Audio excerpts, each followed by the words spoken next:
So I'm very glad to meet you, and I must confess. So I'm starting with a confession this interview that I'm a fan of the band as well. So I'm not only a Thank normal you. interviewer.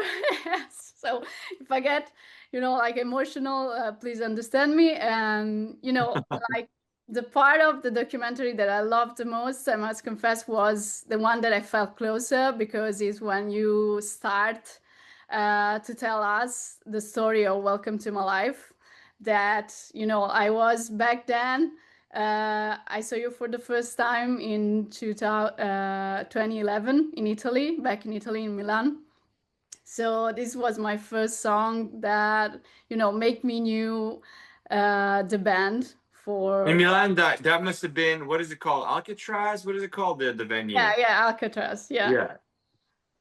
So I would like to ask you actually about the moment that you decide to put the story of Welcome to My Life in the documentary, and specifically, how was all the process of building the story that you decide to tell? Because I think, you have like many things to tell, like Yeah. 25 years of life and music. So can you tell us more about this? Sure. Well, I mean, welcome to my life. I think it's a cool story because um, it's really like the documentary says it really well, and it could take a lot of different meanings, but the meaning was like the feeling of alienation, feeling alone, even if you're surrounded by so many people, so it was sort of our experience, that was very sort of unique and personal, and I think people related to it because it's a universal theme, right?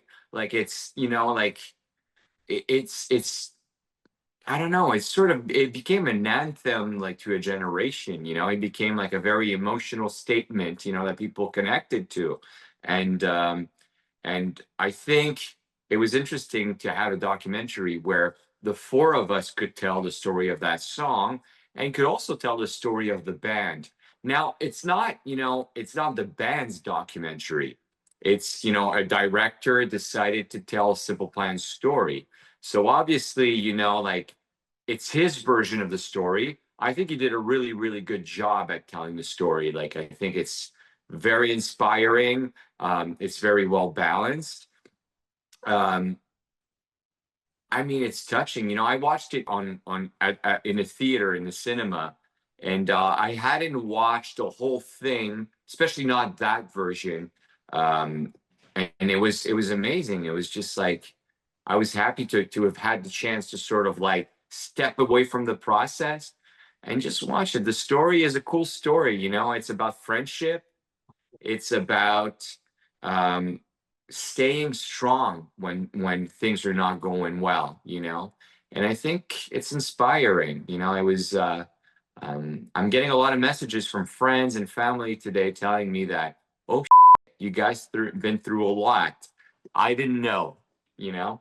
Actually, you say it right. Like that's one of the aspects I was thinking about because when you leave, like for a fan, things from the outside, you don't realize also how you often talk in your previous interview about the fresh friendship within the band, and I think in that film, that documentary makes me realize that it was real the glue that keep you together It from the is. very beginning. And is, my sound something that it's obvious, but it's not It's because not.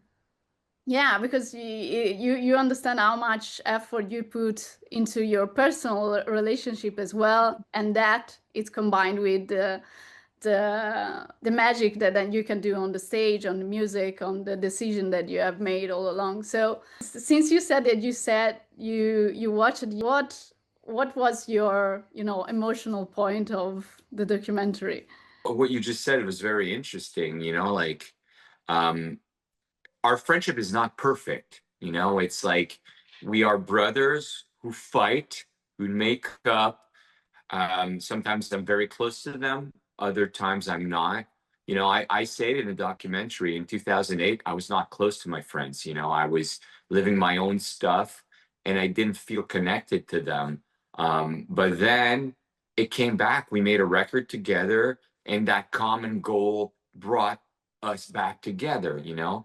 And emotionally, it was a roller coaster watching that documentary, you know. I'm seeing little kids, you know, naive, you know, like full of wonder in their eyes, wanting to conquer the world, having no idea how to do it nor what would actually happen. It was very interesting. That really touched me. um, I love seeing my bandmates talk during the interviews. um, I think they became really beautiful humans. And I love seeing that. It was very touching for me. Every single one of their interviews, they're smart guys. They talk very well. And I'm not just saying that because it's my band.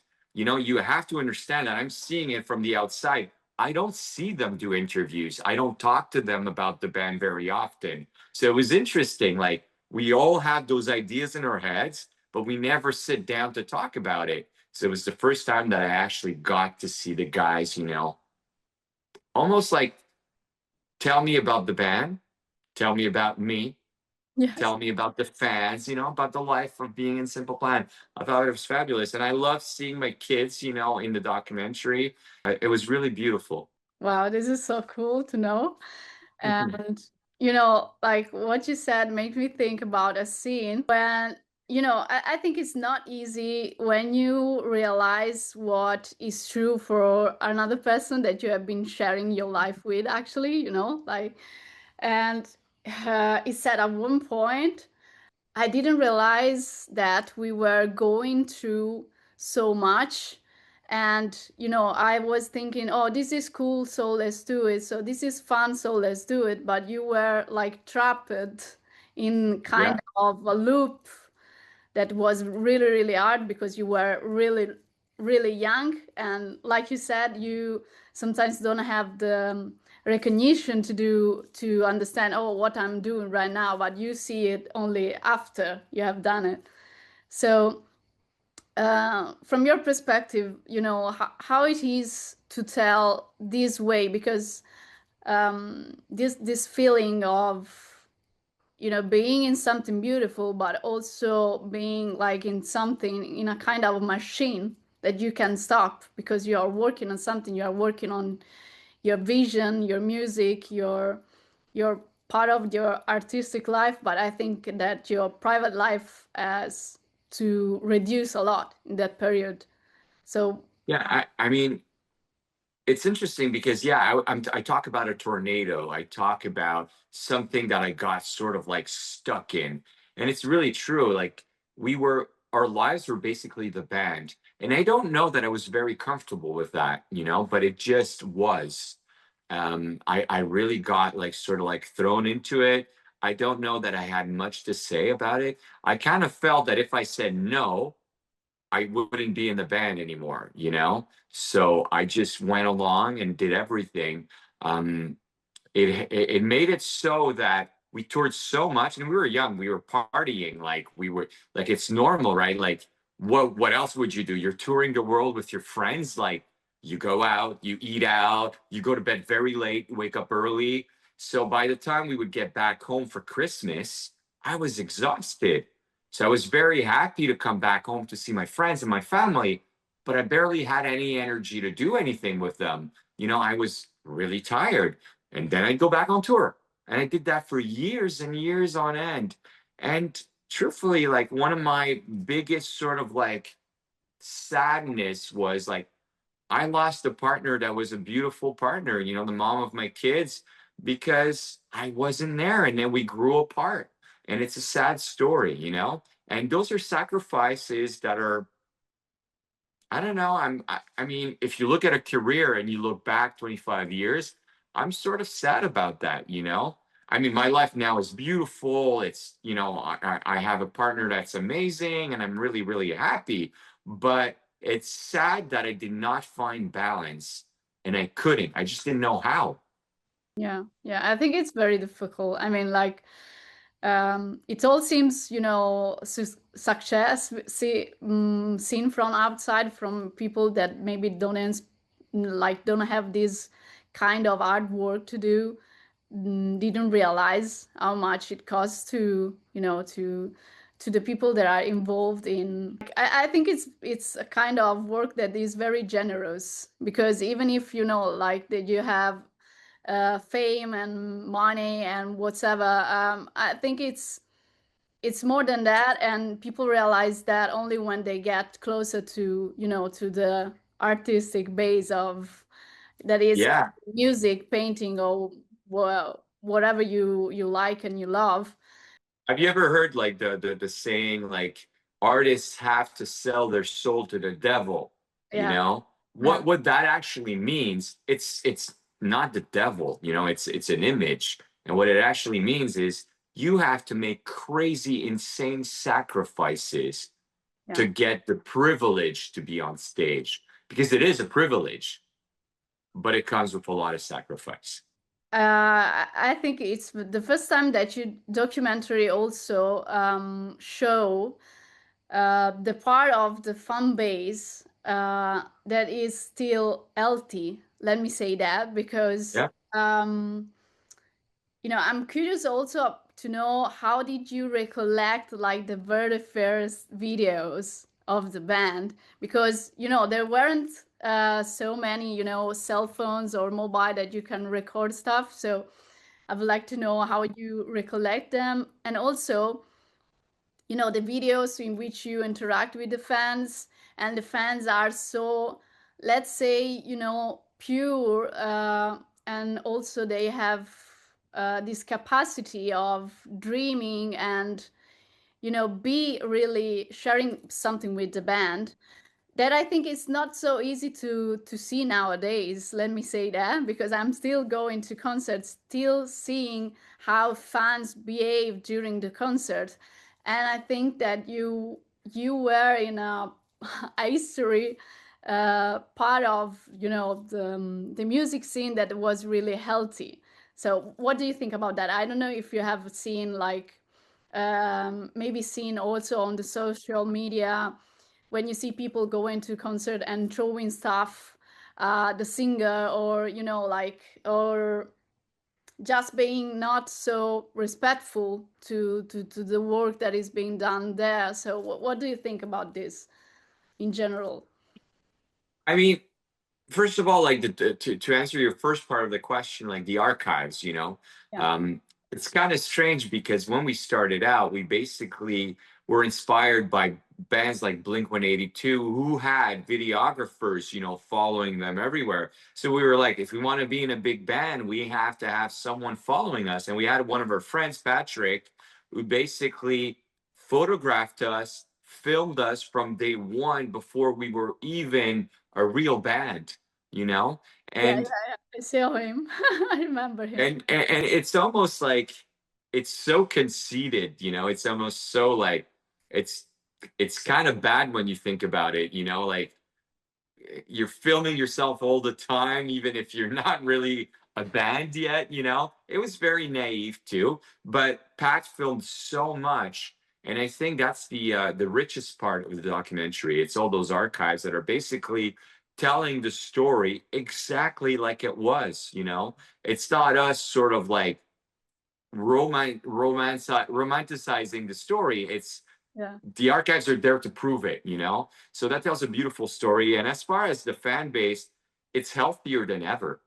What happened is that a lot of our fans are now 30, 40, and they're coming back to the shows to live like the nostalgia of being at the show. And what I think is the healthiest part of what's going on with Simple Plan right now, because I don't know if you're aware, but there's like a real renaissance, a growth yeah, of the genre right now, and it's fascinating. I don't fully understand it, but I'm very grateful. It's amazing. The best part, the most amazing part of this new renewal is that there's a lot of newer kids that are coming to the shows.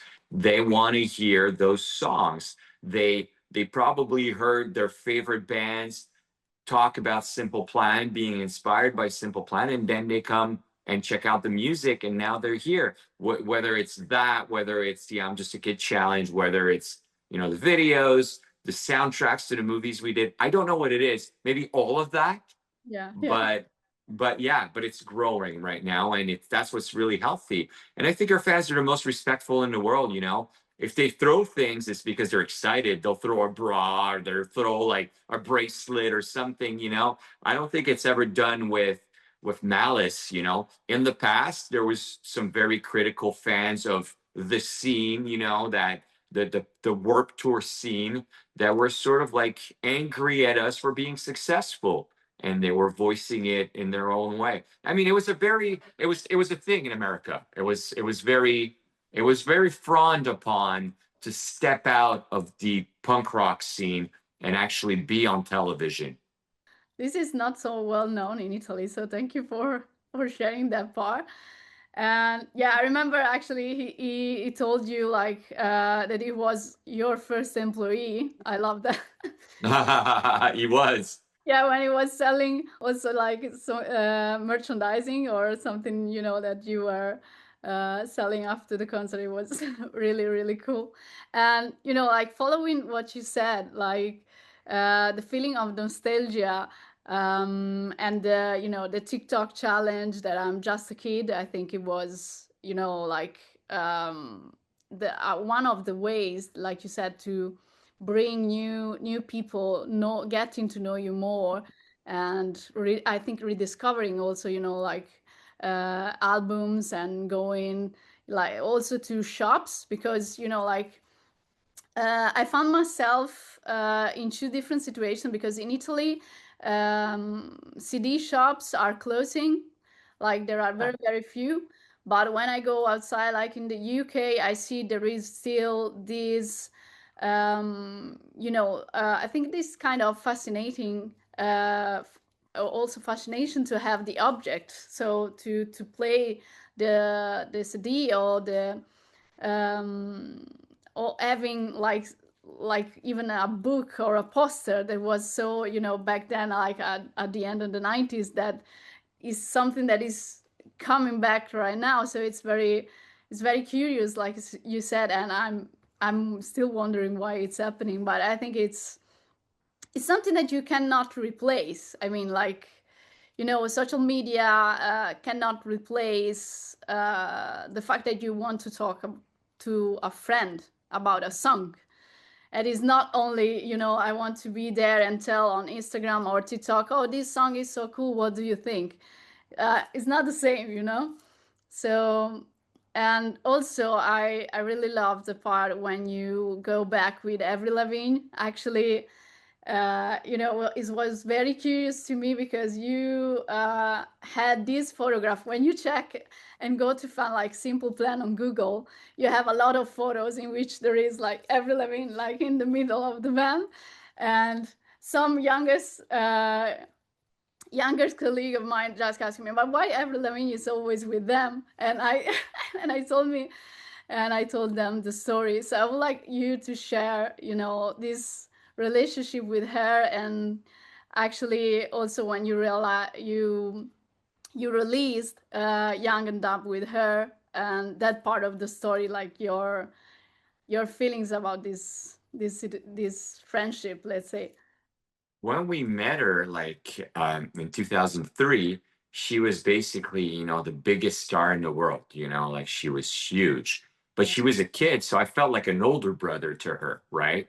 So I taught her a couple chords on the guitar. Pierre skateboarded with her. She's actually pretty good, but I think, you know, Pierre taught her a few tricks. We were on tour together for, I don't know, a year, and we went all around the world.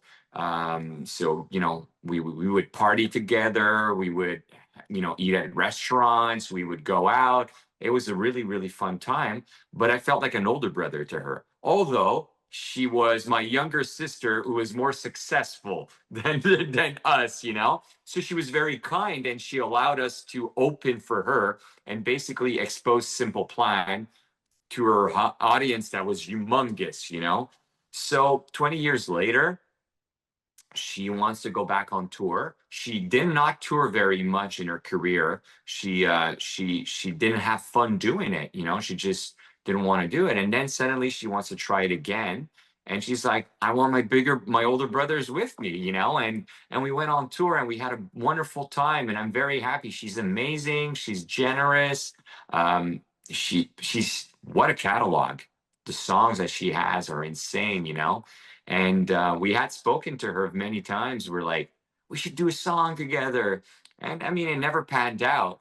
And right before we got back in 2025, in the summer of like the beginning of this summer, she's like, we should record a song together. We're like, yes, we should. And we did. And it was amazing. We got into the studio. We sort of like worked with her on the song, recorded all the guitars, you know, and she was singing to me like guitar bars. She's like, you know, like we should talk about guitars, and you should go like wow wow. I'm like, I got this. So Fantastic. it was, yeah, yeah. So it was really fun. So we got back on the road. It was just amazing. We performed that Young and Dumb song with her every night. Um, it's just been a blast, really. Like, and I'm grateful because again, it's one of the elements that basically allows us to expose Simple Plan to a crowd that would not necessarily know about us. Actually, like it's like relieving something in my head when you talk about, what happened and what is happening right now. And I also see that you have a big collection behind you. So You do too, clearly. It's mostly yeah. books right now. You're in my office right now because there's renovations in my house. So you're not in my music room. Oh wow. So yeah, this is where I pay bills, which I hate doing, and where I keep my books. So, like, can you tell us more about what were your music tastes like at the very beginning when you started also, to learn to play guitar? I would like to tell you, like, I would like you to tell us something more. How did you learn it? If you have like some mentor or like someone that you admire when you started, and also what you are listening to right now, what you like, and Yeah. yeah. My biggest inspiration was um, there was this kid on my street who played guitar, right? And at some point he's like, um, I want to show you something. So he's playing something I never heard before. It was really cool, but I just didn't really understand it. And then he opened up a vinyl, and it was like guys wearing sort of like cowboy hats and really like leather jackets. And I was like, that's weird. I don't really like country. I don't think it's cool. He's like, no, it's not country. Wait a second. And then he puts the record on, and he puts a song called One by Metallica. Oh. And and at first I hear like the little intro riff, and I'm like, I mean, that's kind of cool, you know? But then I hear, and I'm like, holy hell, that's what I want to do. That's what I want to do. I want to make noise because I'm angry. I want to say things, you know? And from then on, I just started exploring. I mean, I'm really young at that time. I'm like probably 10 or 11. And I'm like blown away, you know. And then I watch television and all these video clips are playing, and I'm really fascinated by the 80s bands. You have to remember again, I'm really young, so it was, you know, listening to from Metallica to Def Leppard to Guns N' Roses. You know, it was very interesting to me. And then grunge came, and you made me think about something as you were talking about records and stuff. I I discovered this little band called Nirvana, and I had their CD, their first CD, and I was like hiding it. It was my band, you know. I did not want to share my band with anybody. It was my band, and when they be whenever mine came out and they became the biggest band in the world, I was like, I don't know if I love them as much anymore because they're not my band anymore, you know? And I started listening to more extreme music. So I mean, and then it was like, as far as my musical tastes go, they're very wide.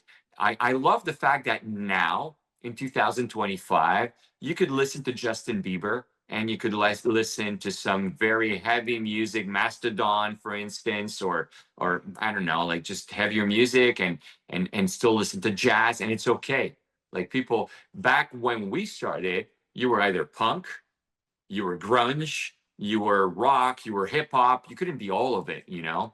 Yeah. So I love that about the music right now. My musical tastes, I mean, I don't listen to that much music anymore because I play a lot. I still write and practice a lot. So that's like my 2 hours of music daily. And I listen to music when I run, like when I run. And when I run, I want like heavy music to just like drive me, you know? So it's not super heavy right now, but I listen to Sleep Token. I love Biffy Clyro. I listen to Ghost. Um, I listen to, I mean, I heard the new Good Charlotte song. I think it's insane. I think it's so good. Um, yeah, that's kind of what I'm listening to right now. But I'm also listening to classics at the same time, you know. I'm in a big like sort of Paul Simon phase right now. Tom Petty too. I just watched that documentary called Wallflowers. And so that record is nonstop on my vinyl table. Oh, this is so cool. Like, yeah, thank you for sharing. And Pleasure. like, I would like to ask you like two more questions because I would love to talk with you all day, but I can't. So this is so beautiful to have all this time with you. So I want to go back for a second to the documentary. I would like to ask you, what do you hope actually the audience will take away, like from uh, do you care more about the part to know what it was like for you, or do you hope they can grow like some new kind of confidence, like fans about your music and what it meant for them at that time and still meant for them. And also, like, if you want to say something more like about the foundation that you talk about in the documentary, like just few words, and then I'll do my last question. Um, that's a lot of questions, but I got you. I got you. I think Okay, so first of all, we are entertainers, right? And I think this documentary should not be anything else than just entertaining. I hope that people will enjoy the music, will enjoy just watching the band perform, will enjoy just, like seeing an interesting story unfold, you know, um, in front of their eyes. I hope that just happens. I think it has the potential to just be a fun watch.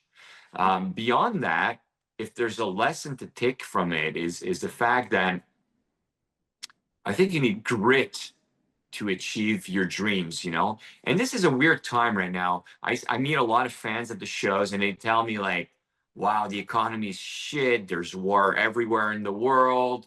I feel that I will never achieve anything because, like it's not accessible anymore. It's just impossible, like, like it's scary. And, and I want to tell them, like, it was scary for us too. It was not, we did not know which route to take. We had no idea what we needed to do to achieve, the things that we did. Um, we needed to kind of be crazy. We needed to be a little like, yeah, insane to start a band and hope to tour the world like we are, And I think it takes grit, it takes resilience, and I hope that people take that from the documentary. I hope that people are inspired to be crazy, to dream big, and to get out there and do things. I think it has the potential to inspire people to become their best person, develop their full potential. Now, as far as the foundation goes, we meet a lot of fans, as I was saying, and oftentimes people tell me some very deep things. But I'm not a psychologist. I'm not. I have taken training to know how to talk to people, but I can't help them, and it's not the right setting. When you're backstage to do all that stuff. I could listen very actively. I could be, feel empathy for people, and I know that people will feel it. I'm for real. I'm sincere. I listen to people for real. But at some point, like there's a limit to what I can do. And we decided to help our fan base through a more macro sort of endeavor, which is the Simple Plan Foundation. So we basically raise money and awareness towards cause that actually make a difference, you know? And that's what the foundation is. It's us using our popularity, our success to give back. We are paying forward. That's all it is. Yeah, fantastic. Yeah. It Thank seems you. it's a lot actually. And my last question is, what do you feel you are still more curious about, like things in life? Like you're curious about, So many things. yeah, yeah. Tell us. So many things. I wish I still had 100 years ahead of me. There's so much I want to do. I mean, it's funny. I love cooking, so I always want to become a better cook. I love design. Like I love, you know, houses and how they're made, and I love interior design. I love trying things. Um, if I had 100 years ahead of me, I would study architecture. I would become a chef. I would learn how to paint. I would learn how to work wood. You know, those are all things that I do, but I don't do them like enough to be very good at it, you know? Yeah. So, I mean, I do like fix up houses and it's a thing I really love doing. I've done it for many, many, many years. Um, I mean, I cook every day and not while I'm on tour, but when I'm at home, and I love it. And yeah, and I love sports as well. You know, I run. Um, I would love to be a good runner. I'm not, but I would love to become one. Fantastic. I mean, like, it's been amazing really talking to you because you are so like, yeah, you're so true. Like it was like talking to an old friend, let me say that. You had a really good interview as well. I appreciated it. Thank you so much. And if you want to, come and learn some more cooking stuff around Italy, you're welcome. So I it's will be when I'm back. I did take classes when I went to Italy on a holiday 2 years ago, and I'm planning on keeping doing that. Please do it. Let us know. And like, thank you so much really for your work. And it meant the world for me. And I'm very happy that you have shared your story with this documentary. So yeah, keep doing what you are doing for all your life. It's really amazing. Really. Thank you so much. I hope you have a really wonderful day. Thanks for the interview. You too. Thank you so much. Bye. Bye bye. Thank you.